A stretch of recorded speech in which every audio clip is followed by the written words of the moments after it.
ब्रह्म मुहूर्त उपरांत सत्संग। आत्मबोध आदिगुरु शंकराचार्य जी द्वारा रचित। आज श्लोक नंबर 5।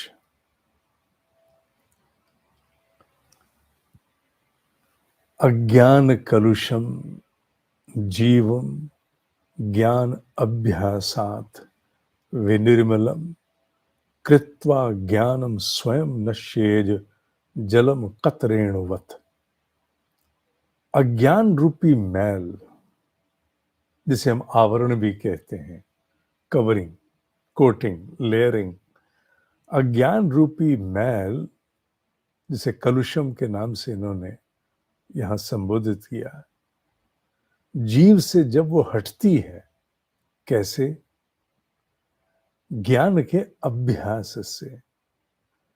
यहां ज्ञान शब्द का प्रयोग केवल बोध की दृष्टि से नहीं है, जैसे आत्मबोध की साधना का बार बार हम उल्लेख कर रहे हैं कि विज्ञानमय कोश में आत्मबोध की साधना में मैं को टटोलना।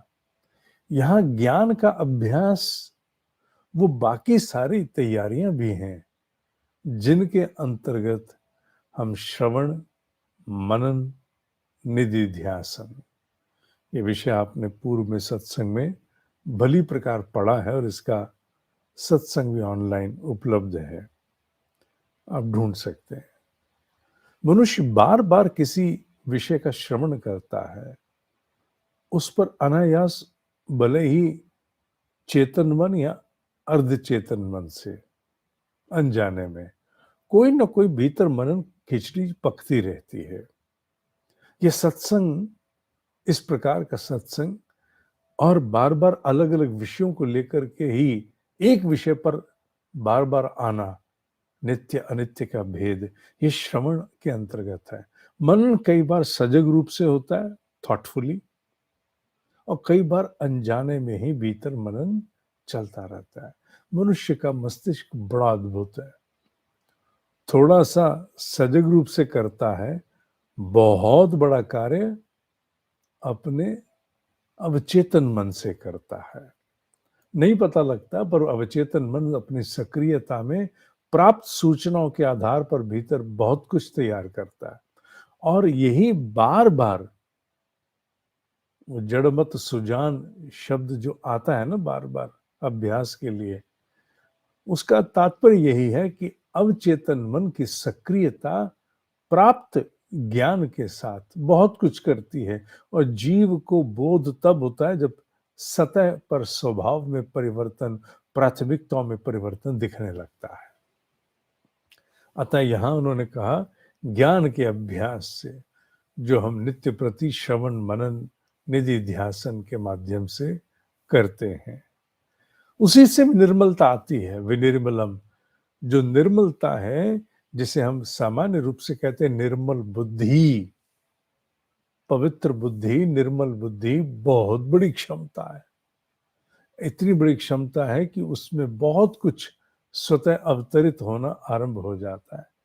क्योंकि जो कलुषित आवरण है वो जैसे हटते हैं, किस पर से? बुद्धि पर से, समझ पर से, तो स्वतः ही संपर्क अनेकों बड़े सत्य के साथ होना आरंभ हो जाता है। कृत्वा ज्ञानम स्वयं नश्येज, और इस प्रकार वो ज्ञान, यहां ज्ञान शब्द को भी बड़ा उन्होंने अपनी ही एक युक्ति से प्रयोग किया। जैसे ऊपर ज्ञान का तात्पर्य और यहां ज्ञान का तात्पर्य, दोनों थोड़ा सा विरोधाभास लिए हुए हैं। यहां आप ये मान सकते हैं कि वो प्रतीति जो हमें अपनी आज है, हम अपने विषय में जो जानते हैं, यहां वो ज्ञान है। हम अपने विषय में क्या जानते हैं? हम एक मनुष्य हैं, हाँ है, हमारी सीमा है, आशाएं आकांक्षाएं हैं, जीवन लीला है, माया में हम सब हैं, ये हम अपने विषय में जानते हैं। पर ये जानकारी उस दिन खंडित हो जाती है जिस दिन आत्मबोध जागता है। ये वो पहला श्लोक है जिसमें आत्मबोध हेतु तैयारी को भी महत्व दिया गया है। शब्द ज्ञान ही प्रयोग हुआ, पर भाव तैयारी का। अभ्यासात, बार बार श्रवण मनन निधिध्यासन, तैयारी जिसके लिए अनेक प्रकार की साधनाएं भी हैं, उसका संकेतात्मक उल्लेख है। और यहाँ ज्ञान शब्द का तात्पर्य अभी हमारे वर्तमान बोध से भी है कि हम अपने विषय में आज क्या समझते हैं, हम क्या हैं आज। कल जो होंगे आत्मबोध में वो नहीं, आज क्या समझते हैं।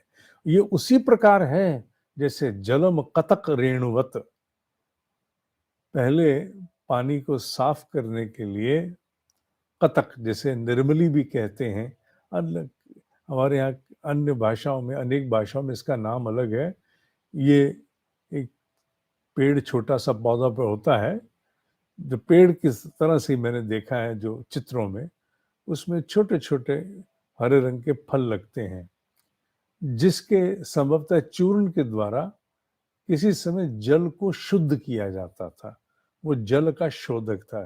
जैसे आज वाटर फिल्टर हैं, प्योरीफायर हैं, ये उस समय का हर्बल वाटर प्योरीफायर है, जिसे कतक और सामान्य भाषा में निर्मली भी कहा जाता है। ये जल शोधक है। तो पानी में क्या करते थे, इसको डालते थे, इसके पाउडर को, वो सारी मिट्टी को लेके बैठ जाता था, ऊपर से पानी नितार लेते थे। तो मिट्टी को या जो भी दोष जल में है, उसे कतक के चूर्ण से, कतक के पाउडर से, उससे उस मिट्टी को नीचे बिठा दिया जाता था। रेणुवत, जैसे मिट्टी नीचे जाकर के जल में बैठ जाती है और पानी ऊपर से फिर निकाल लेते थे। नीचे का हिस्सा छोड़ दिया, इकट्ठी हो गई एक जगह, तो फिर वो नहीं आएगी, ऊपर से पानी ले लिया। तो वाटर प्योरीफाइंग थी ये। जैसे कतक, अभी हम लोगों को आज इसका इतना अभ्यास नहीं, क्योंकि हमने अपने जीवन काल में कथक को, संभव है आप में से कुछ लोगों ने देखा होगा, प्रयोग किया, पर मैं अपनी बात करूं व्यक्तिगत, मैंने उस प्रयोग को नहीं देखा। मैंने शुद्ध रूप में तो कथक को भी चित्र में ही देखा है, स्वयं नहीं देखा।